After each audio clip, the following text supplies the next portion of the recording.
वल्क़लमि वमा यस्तूरून। नाज़रीन गिरामी अस्सलामु अलैकुम वरहमतुल्लाहि वबरकातुहू। सीधी बात के ताज़ा तरीन खबरों में आप लोगों का इस्तकबाल है। आइए सबसे पहले आज की सुर्खियों पर नजर करते हैं। जमीयत उलमा कर्नाटक के ज़ेर एहतिमाम 26 जनवरी को जश्न यौम जमहूरिया का अज़ीमुश्शान इजलास आम। इंटरनेट बंद किए जाने को गैर कानूनी करार देने से मुतालिक अर्जी सुप्रीम कोर्ट में दायर। आसाम में 3 महीने के लिए CAA नाफिज कर सकती है रियासती हुकूमत, 5 लाख अफराद को मिलेगी शहरियत। दहशतगर्द देवेंद्र को कौन खामोश कराना चाहता है, राहुल गांधी का सवाल। तलबा पर जुल्म ढाने वालों पर कार्रवाई का AMU तलबा यूनियन के साबिक अहदेदारों का मुतालबा। अक़वाम मुत्तहिदा ने भी माशी महाज पर मोदी हुकूमत को दिया झटका, आलमी शरह तरक्की जवाल पजीर। हुकूमत के पास मूर्तियों के लिए पैसा है, पब्लिक हेल्थ के लिए नहीं, बॉम्बे हाईकोर्ट का बयान। मिजोरम से नकल मकानी करने वाले ब्रू आदिवासी त्रिपुरा में होंगे आबाद, मुआहदे पर हुआ दस्तखत। अक़वाम मुत्तहिदा ने भी हिंदुस्तान के इकोनॉमिक ग्रोथ रेट का अंदाजा घटाकर 5.7% कर दिया। DSP देवेंद्र सिंह की गिरफ्तारी के बाद CISF को मिली जम्मू कश्मीर के हवाई अड्डों की सिक्योरिटी। देवबंद उलमा के घरों की खवातीन CAA के खिलाफ सड़कों पर आईन की हिफाजत का आज़्म। निर्भया के कसूरवारों को 1 फरवरी को भी फांसी पर लटकाया जाना मुश्किल है। कश्मीर का बैरूनी ममालिक से जमीनी और फिजाई राबिता मुतासिर, फिजाई सफर का किराया आसमान पर। दिहाड़ी मजदूर को इनकम टैक्स ने भेजा 1 करोड़ का नोटिस। हम दोबारा जौहरी मुज़ाकरात के हक में नहीं है, समझौते को खोखला करने वाला ईरान नहीं यूरोप है, ज़रीफ का बयान। मेजर जनरल बाबर इफ्तिखार ने मेजर जनरल आसिफ गफूर की जगह DGI SPR के इख्तियारात संभाल लिए। मसले कश्मीर पर सलामती काउंसिल के बंद कमरे में अहम इजलास, ताज़ा तरीन सूरत हाल पर गौर। अमेरिका की गैर जिम्मेदाराना हरकतें मशरिक़ वस्ता को तबाहियों के दहाने पर ले आई है, लावरोफ का बयान। अमेरिकी फौज ने इराक में कार्रवाई दोबारा शुरू कर दी। नाज़रीन गिरामी अस्सलामु अलैकुम वरहमतुल्लाहि वबरकातुहू। सीधी बात की ताज़ा तरीन खबरों में आप लोगों का इस्तकबाल है। नाज़रीन मैं अंसार अजीज नदवी आज की ताज़ा तरीन खबरें लेकर आप लोगों की खिदमत में हाजिर हूँ। तफसीलात में जाने से पहले मैं आप लोगों को इत्तला कर दूं कि आज के दोनों प्राइम टाइम शाये हो चुके हैं। दोनों प्राइम टाइम में अहम तरीन खबरों पर और बिपिन रावत के एक हालिया बयान पर बहुत ही तशवीशनाक बहस की गई है। आप ज़रूर देखें और दूसरों तक फैलाने की कोशिश करें। हमारे 1 मिलियन सब्सक्राइबर्स के मिशन में हर एक फ़र्द जुड़ जाए और ताज़ा और नए लोगों को सीधी बात के सब्सक्राइबर्स बनाने में हमारी भरपूर मदद करें, ताउन करें। नाज़रीन आज की पहली खबर है बेंगलुरु से। हिंदुस्तान की आज़ादी के बाद इस मुल्क के कायदीन और तमाम मज़ाहिब के रहनुमाओं ने फैसला किया कि इस मुल्क का दस्तूर और कानून सेकुलर होगा। यहाँ हर मज़ाहिब हर तबके वालों को यकसा हुकूक दिए जाएंगे, कोई भी किसी पर जुल्म सितम नहीं ढाएगा। एक तवील अरसे के बाद 26 जनवरी 1950 में वतन अजीज़ का सेकुलर दस्तूर अमल में आया, जिसमें जमीयत उलमा हिंद ने बड़ा रोल अदा किया। लेकिन एक खास तबका यह चाहता था कि इस मुल्क को हिंदू राष्ट्र बनाया जाए, जिनका ख्वाब पूरा नहीं हो सका। आज वही तबके की जानिब से इस मुल्क के दस्तूर में तब्दीलियां करने की कोशिश हो रही हैं और मुल्क की जमहूरियत को ख़त्म करने की साजिशें रची जा रही हैं, जिसकी एक कड़ी मौजूद शहरियत तरमीमी कानून NRC और NPR है। जमीयत उलमा हिंद रोज़े अव्वल से इस मुल्क की सलामती और तरक्की चाहती है। मुल्क का अमन अमान और सलामती यहाँ की गंगा जमुनी तहजीब और इस मुल्क की जमहूरियत में बस गई है। जमीयत उलमा कर्नाटक ने मुल्क की मौजूदा सूरत हाल को समझते हुए आने वाले 26 जनवरी यौम जमहूरिया के मौके पर ईदगाह खुद्दूस साहब मिलर्स रोड बेंगलुरु में जश्न यौम जमहूरिया के उन्वान से एक अज़ीमुश्शान इजलास आम तलब किया है, जिसमें सदर जमीयत उलमा हिंद जानशीन शेखुल इस्लाम हजरत मौलाना सैयद अरशद मदनी साहब मद्दजिल्लहु और दीगर मज़ाहिब के रहनुमा बतौर मेहमान खुसूसी यहाँ शरीक होंगे। इसी ज़िम्मे में जमीयत उलमा कर्नाटक के दफ्तर में एक अहम मशवरा तलब किया गया था, जिसमें जमीयत उलमा कर्नाटक के सदर मौलाना अब्दुल रहीम रशीदी, जनरल सेक्रेटरी मुहिबुल्ला अमीन, नायब सदर मौलाना शमीम सालिक मज़ाहिरी, सेक्रेटरी हाफिज यल फारूक, जमीयत उलमा बेंगलुरु के सदर मौलाना सलाहुद्दीन कासमी, नायब सदर हाफिज आसिफ और जमीयत उलमा बेंगलुरु के चारों जोन के मुअज़्ज़ज़ अरकान शामिल थे। मजलिस के इख्तिताम पर जमीयत उलमा कर्नाटक ने अपील की गई कि जश्न यौम जमहूरिया के इजलास में कसरत की तादाद में अहबाब शरीक होकर इजलास को कामयाब बनाएं और मुल्क की हुकूमत तक अपनी आवाज़ पहुँचाएँ। अब खबर नई दिल्ली से। मुल्क में इंटरनेट को बंद करने को गैर आईनी करार देने से मुतालिक एक अर्जी जुमा को सुप्रीम कोर्ट में दायर की गई। वकील एहतिशाम हाशमी ने अर्जी दायर करके कहा है कि मुल्क भर में इंटरनेट बंद करने को आईन के आर्टिकल 19 और आर्टिकल 21 की खिलाफ वर्जी के तौर पर करार दिया जाना चाहिए और इस तरह इसे गैर आईनी और गैर कानूनी करार दिया जाना चाहिए। अर्जी में इस्तदा की गई कि अदालत मुवासलाती खिदमात की आर्जी मुअत्तली के तहत सरकारी हुक्काम की तरफ से मनमानी तरीके से इंटरनेट बंद करने को रोकने के लिए हिदायत जारी करे। मुल्क के मुख्तलिफ हिस्सों में इंटरनेट और मुवासलाती खिदमात को मुअत्तल करने की हुकूमती इक़दाम पर अर्जी गुजार ने सवाल उठाए हैं। और खबर आसाम से, मुल्क भर में शहरी तरमीमी कानून NRC और NPR को लेकर एहतिजाज हो रहे हैं। खासकर आसाम में एहतिजाज काफी ज्यादा है। वहीं अब आसाम के वजीर खजाना हिमंत बसवा शर्मा ने एक न्यूज चैनल से खास बातचीत में कहा है कि किसी को भी हिंदुस्तान की शहरियत के लिए दरखास्त देते वक्त मजहबी इस्तेहसाल के सबूत पेश करने की जरूरत नहीं है। किसी को भी इसका सबूत कैसे मिलेगा। उन्होंने कहा कि बांग्लादेश में पुलिस कभी भी आपको इस्तेहसाल से मुतासिर नहीं बताएगी। आपको सिर्फ ये साबित करने की जरूरत पड़ेगी कि आप हिंदुस्तान में 31 दिसंबर 2014 से पहले आए थे। उन्होंने कहा कि एक मरतबा कवानीन को हतमी शक्ल देने के बाद आसाम के लोगों को एतबार में लिया जा सकता है कि रियासत में सिर्फ 3 से 5 लाख लोग ऐसे हैं जो शहरियत हासिल करने के अहल हैं। उन्होंने मजीद कहा कि मगरबी बंगाल में तकरीबन 1 करोड़ लोगों को CAA के जरिए हिंदुस्तान की शहरियत मिल जाएगी। अब खबर नई दिल्ली से, कांग्रेस के सीनियर लीडर राहुल गांधी ने दहशतगर्दों से साजबाज के इल्जाम में जम्मू कश्मीर पुलिस से मुअत्तल DSP देवेंद्र सिंह के मामले की जांच कौमी तफ्तीशी एजेंसी NIA को सौंपे जाने पर एतराज जताया है। राहुल गांधी ने शुबा जाहिर करते हुए कहा कि मुलजिम से राज उगलवाने के बजाय उसे खामोश करने की कोशिश है। राहुल गांधी ने आज अपने ट्वीट अकाउंट पर एक पोस्ट में कहा, दहशतगर्दी SP देवेंद्र सिंह को खामोश करने का सबसे अच्छा तरीका है कि मामले की जांच NIA को सौंपा।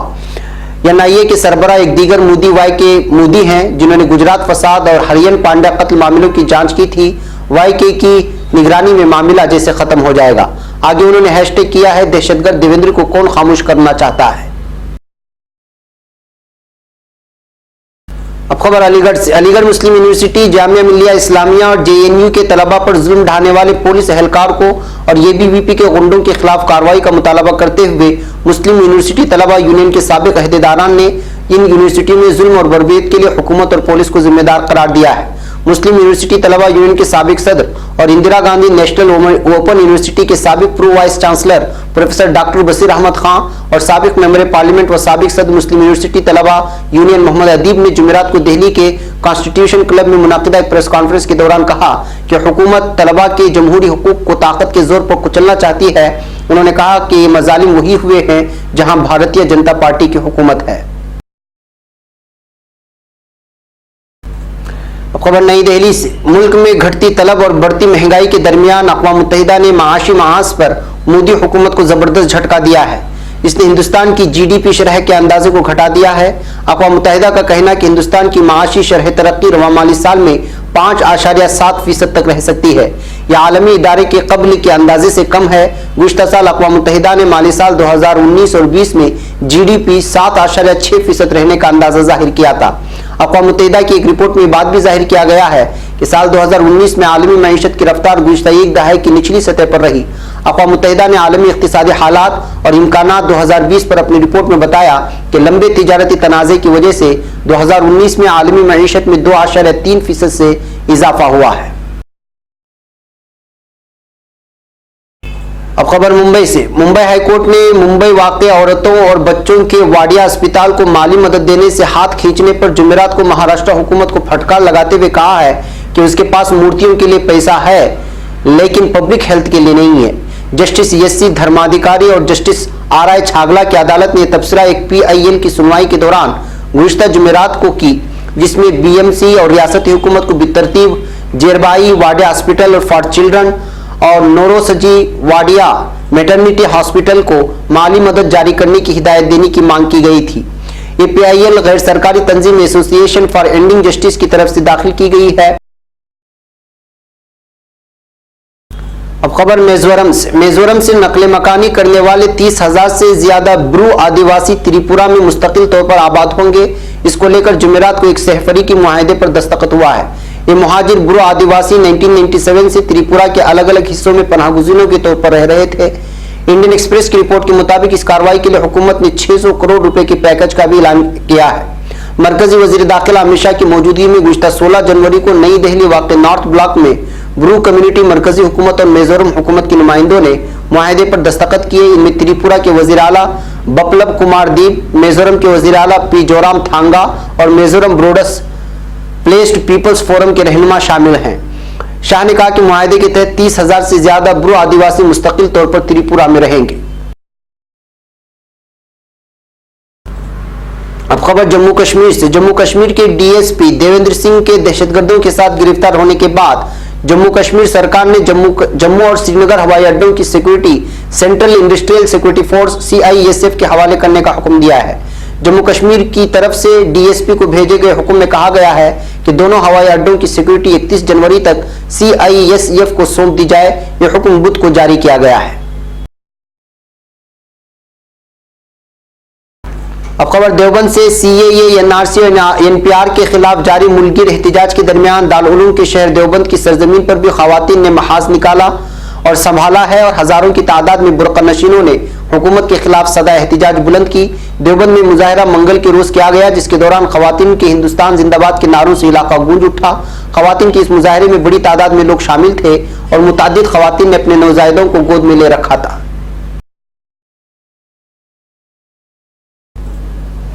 खबर नई दिल्ली से। निर्भया सानिया के कसूरवारों की फांसी मुलतवी हो जाने पर निर्भया की मां काफी मायूस है।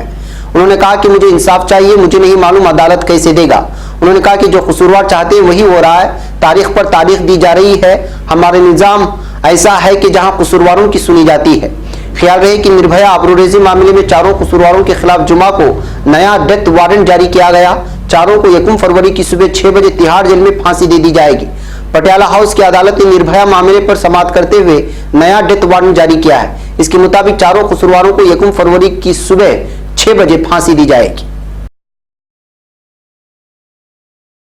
अब खबर श्रीनगर से। खराब मौसमी हालात की वजह से वादी कश्मीर का बैरून दुनिया से जमीनी व फिजाई राब्ता मुतासिर रहने के बीच फिजाई सफर के किराए में गैर मामूली इजाफा होने से फिजाई सफर अब आम लोगों की बस की बात नहीं रही है। श्रीनगर से मुल्क के मुख्तलिफ शहरों बिलखुसूस कौमी राजधानी नई दिल्ली, सरमाई दार हुकूमत जम्मू और सनाती शहर मुंबई तक चलने वाली परवाजों के नाकाबिल यकीन किराए ने मजबूर और मुतवस्सित अफराद के लिए परेशान कुन सूरत हाल पैदा कर दी है, क्योंकि वो श्रीनगर जम्मू कश्मीर शाहरा के मुसलसल बंद रहने की वजह से जमीनी सफर पर भी इख्तियार नहीं कर सकते। अब खबर मुंबई से। मुंबई के थाने इलाके की झुग्गी बस्ती में रहने वाले बाबू साहेब अहीर एक दहाड़ी मजदूर हैं और वो 300 रुपए योमिया की दहाड़ी पर मजदूरी करने आते हैं। इनकम टैक्स डिपार्टमेंट ने इस गरीब को 1.5 करोड़ रुपए का नोटिस भेज दिया है। जराये के मुताबिक नोटबंदी के दौरान अहीर के खाते में 58 लाख रुपए जमा किए गए थे, जिसकी वजह से यह नोटिस भेजा गया है। इनकम टैक्स डिपार्टमेंट में मुलाकात के बाद बाबू साहब अहीर ने थाने पुलिस में इस मामले की शिकायत दर्ज की है। अहीर का कहना है कि उसे मालूम ही नहीं कि उसके खाते में किसने और कब यह रकम जमा कराई। अहीर की हालत यह है कि वो अपने ससुर के साथ उनकी झुग्गी में रहता है।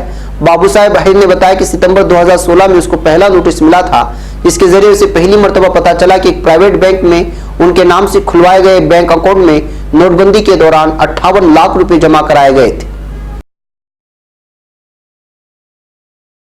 अब खबर ईरान से। ईरान के सदर हसन रूहानी ने कहा है कि हम दोबारा से जौहरी मुज़ाकरात के हक में नहीं हैं।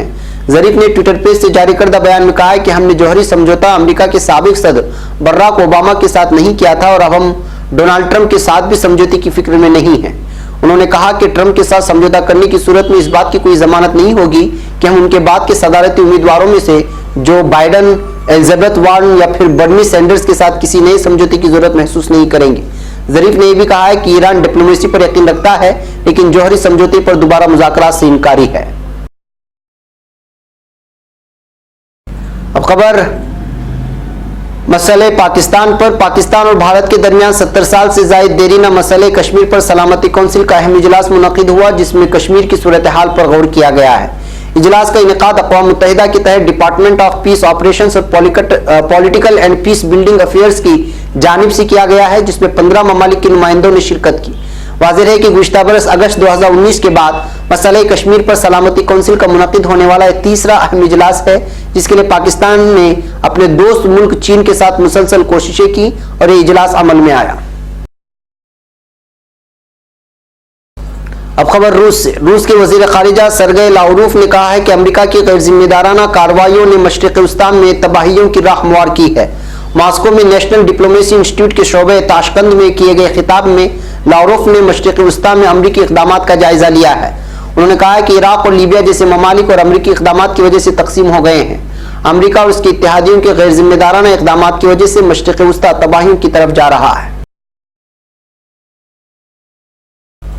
अब खबर इराक से। अमेरिका के 2 अस्करी ओहदेदारों का कहना है कि पेंटागन दाइश तंजीम की इंसदाद के सिलसिले में इराकी फौज के साथ अपने ताउन को जल्द से जल्द दोबारा शुरू करना चाहती है, जिसका मकसद दाइश को मौजूदा सूरत हाल से फायदा उठाने से रोकना है। खबर के मुताबिक अमरीकी अफवाज ने इराकी अफवाज के साथ मुश्तरका अस्करी कार्रवाइयों का गुज़श्ता रोज दोबारा आगाज कर दिया है। वाज़ेह है कि कार्रवाइयों का यह सिलसिला 3 जनवरी को बगदाद में अमरीकी फिजाई हमले में ईरानी अल-कुद्स फोर्स के कमांडर कासिम सुलेमानी की हलाकत के फौरी बाद रुक गया था। नाज़रीन, ये थी आज की ताज़ा तरीन खबरें। अगली ताज़ा तरीन खबरों के साथ फिर आपसे मुलाकात होगी। हमारी पूरी टीम को यहाँ पर इजाज़त दें। अस्सलामु अलैकुम वरहमतुल्लाहि वबरकातुहू।